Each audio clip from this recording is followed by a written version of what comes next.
नमस्ते। दुनिया में एक ऐसा मुल्क भी है जो कुदरत के रहमो करम पर तो जिंदा है ही, लेकिन उसकी बदहाली का आलम यह है कि वो बूंद बूंद पानी के लिए तरसता है और जब पानी आता है तो पूरा मुल्क ही बह जाता है। हम बात कर रहे हैं अपने पड़ोसी देश पाकिस्तान की। जो पाकिस्तान कल तक पूरी दुनिया में रोना रो रहा था कि उसके पास पीने का पानी नहीं है, उसकी फसलें सूख रही है, अब उसी पाकिस्तान के सिर पर महाविनाशकारी बाढ़ का खतरा मंडरा रहा है। विडंबना देखिए, जहां कुछ ही महीने पहले सिंधु जल समझौते को लेकर पाकिस्तान पानी पानी चिल्ला रहा था, आज नेशनल डिजास्टर मैनेजमेंट अथॉरिटी यानी एनडीएमए को देश में फ्लड अलर्ट जारी करना पड़ा है। आज के इस वीडियो में हम पाकिस्तान की इसी खोखली व्यवस्था की धज्जियां उड़ाने वाले हैं कि कैसे एक देश बिना किसी तैयारी के तबाही की कगार पर खड़ा है। पाकिस्तान की असलियत को समझिए। पाकिस्तान दुनिया के उन टॉप 30 देशों में आता है जो पानी की भयंकर कमी से जूझ रहे हैं। एक्सपर्ट्स तो यहां तक कह रहे थे कि पाकिस्तान पूरी तरह सूखा घोषित होने की कगार पर है, लेकिन अब अचानक मौसम ने ऐसी करवट ली है कि मानसून की भारी बारिश और उत्तर में पिघलते ग्लेशियरों ने पाकिस्तान की रातों की नींद उड़ा दी है। पाकिस्तान के नेशनल इमरजेंसी ऑपरेशन सेंटर यानी एनईओसी ने चेतावनी दी है कि खतरनाक मानसूनी सिस्टम एक्टिव हो चुका है। खैबर पख्तूनख्वा, पंजाब, बलूचिस्तान और गिलगिट बाल्टिस्तान जैसे इलाकों में बाढ़ का ऐसा तांडव मचने वाला है कि इनके पास बचने का कोई रास्ता नहीं है। जो मुल्क कल तक प्यासा मर रहा था वो आज डूबने के डर से कांप रहा है। अब सवाल ये उठता है कि आखिर ऐसा क्यों होता है। जब बारिश नहीं होती तो ये सूखे से मरते हैं और जब बारिश होती है तो ये बाढ़ में बह जाते हैं। क्यों? क्योंकि इस मुल्क के पास पानी को संभालने की कोई औकात ही नहीं है। अंतर्राष्ट्रीय मानकों के मुताबिक किसी भी देश के पास कम से कम 120 दिनों का पानी स्टोर करने की क्षमता होनी चाहिए। भारत के पास बेहतरीन स्टोरेज है, लेकिन इस कंगाल पाकिस्तान की औकात सिर्फ 30 दिनों का पानी स्टोर करने की है। इनका 40% पानी तो इनके पुराने सड़े हुए नहर सिस्टम में बहकर बर्बाद हो जाता है। जब इनके पास पैसे आते हैं तो ये बांध बनाने या इंफ्रास्ट्रक्चर सुधारने की बजाय नेताओं की जेबें भरते हैं या फिर आतंकवाद की फैक्ट्रियों में लगाते हैं, और जब आफत आती है तो झोला लेकर दुनिया के सामने खड़े हो जाते हैं कि हमें भीख दे दो, हमारे यहाँ बाढ़ आ गई है। साल 2022 की बाढ़ से ये अब तक उबर नहीं पाए हैं और अब एक और विनाश इनके दरवाजे पर दस्तक दे रहा है। साफ बात यह है कि पाकिस्तान आज कुदरत के डबल अटैक से घिरा हुआ है।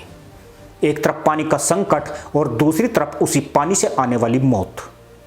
जब तक इस्लामाबाद में बैठे हुक्मरान अपनी हरकतों को नहीं सुधारेंगे तब तक इस मुल्क का यही असर होने वाला है।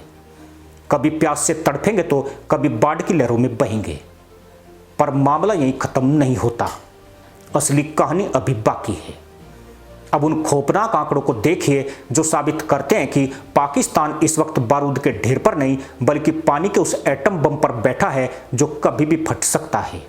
अंतर्राष्ट्रीय संस्था PCRWR यानी Pakistan council of research in water resources की रिपोर्ट चीख चीख कर कह रही है कि पाकिस्तान में प्रति व्यक्ति पानी की उपलब्धता घटकर सिर्फ 900 क्यूबिक मीटर रह गई है। आपको जानकर हैरानी होगी कि साल 1951 में यह उपलब्धता 5260 क्यूबिक मीटर थी।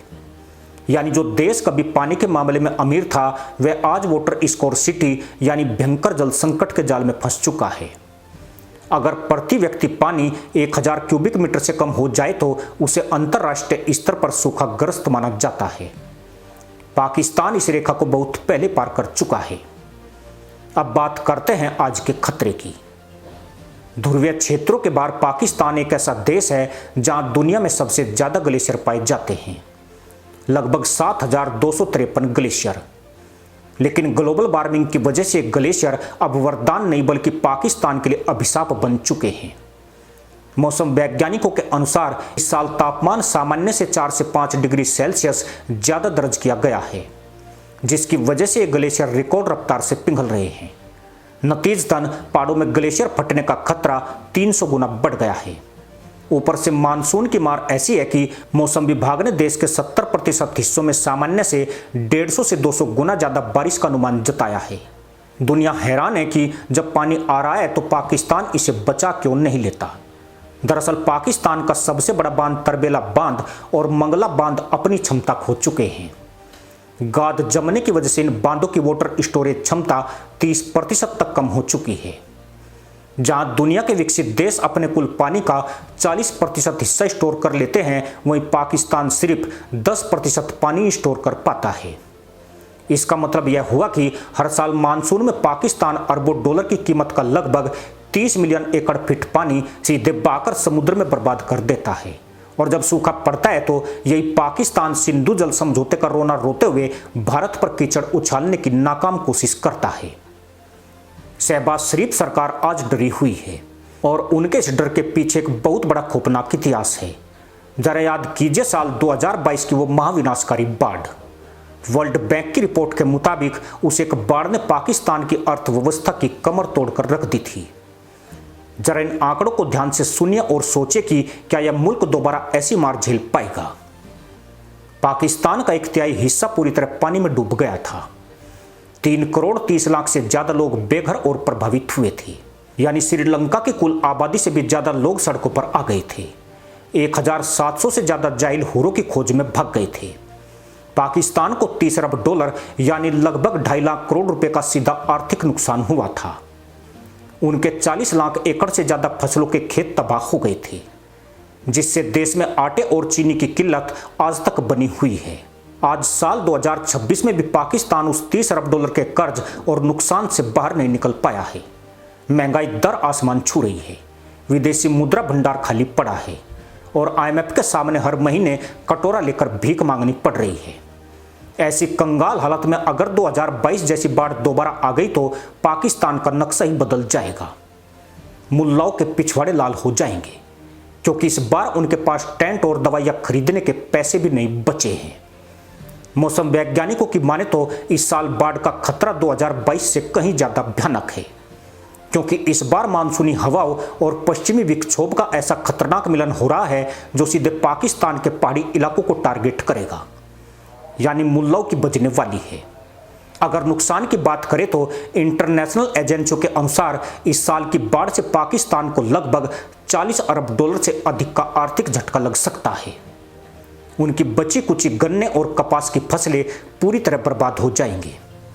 पहले दिवालिया होने की कगार पर खड़ा पाकिस्तान इस बार सीधे घुटनों पर आ जाएगा।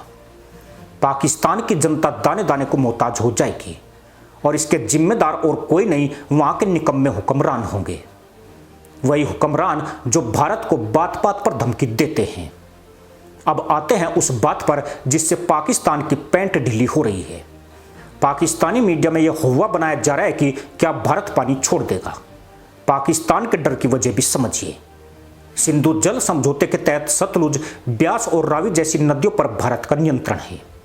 जब भारत में भयंकर बारिश होती है और भारत के भाखड़ा, नांगल या पोंग जैसे बांध अपनी पूरी क्षमता पर भर जाते हैं तो सुरक्षा के लिए भारत को मजबूरन पानी छोड़ना पड़ता है। भारत जानबूझकर किसी को डुबोना नहीं चाहता, लेकिन अगर भारत के राज्यों को खतरा होगा तो भारत अपनी सुरक्षा पहले देखेगा। इन मुल्लाओं की बात में जब भारत के बांधों से एक्स्ट्रा पानी रिलीज होगा तो वो सीधे बहकर पाकिस्तान के पंजाब प्रांत में घुसेगा, यानी पाकिस्तान पहले से ही अपनी मानसूनी बारिश से डूबेगा और ऊपर से भारत की नदियों का स्वाभाविक बहाव उनकी बची कुची कसर भी पूरी कर देगा। इसे कहते हैं आसमान से टपके और खजूर पर अटके। भारत मौसम विभाग ने पहले चेतावनी दी है कि इस साल भारत के उत्तरी राज्यों जैसे हिमाचल प्रदेश, उत्तराखंड, पंजाब और जम्मू कश्मीर में सामान्य से अधिक भारी बारिश होने की पूरी संभावना है। लेकिन पाकिस्तान और भारत में जमीन आसमान का अंतर है।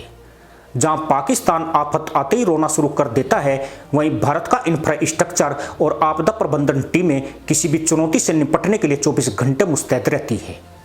भारत के पास पानी को रोकने, उसे डाइवर्ट करने और स्टोर करने की आधुनिक तकनीक है।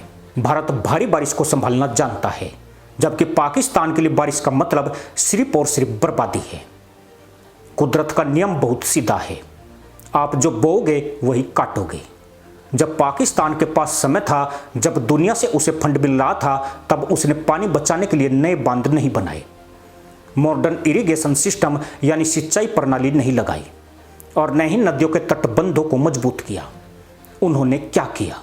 उन्होंने भारत के खिलाफ साजिशें रची। उन्होंने एलओसी पर आतंकियों को पालने में पैसा बहाया। उन्होंने अपनी सेना के जनरलों की तिजोरियां भरने के लिए देश के बजट को लूटा। आज नतीजा सबके सामने है। जिहाद के नाम पर अपनी जनता को गुमराह करने वाले हुक्मरान आज खुद लाचार खड़े हैं। एक तरफ प्यास से तड़पती जनता है तो दूसरी तरफ सिर पर मंडराती मौत की बाढ़ है।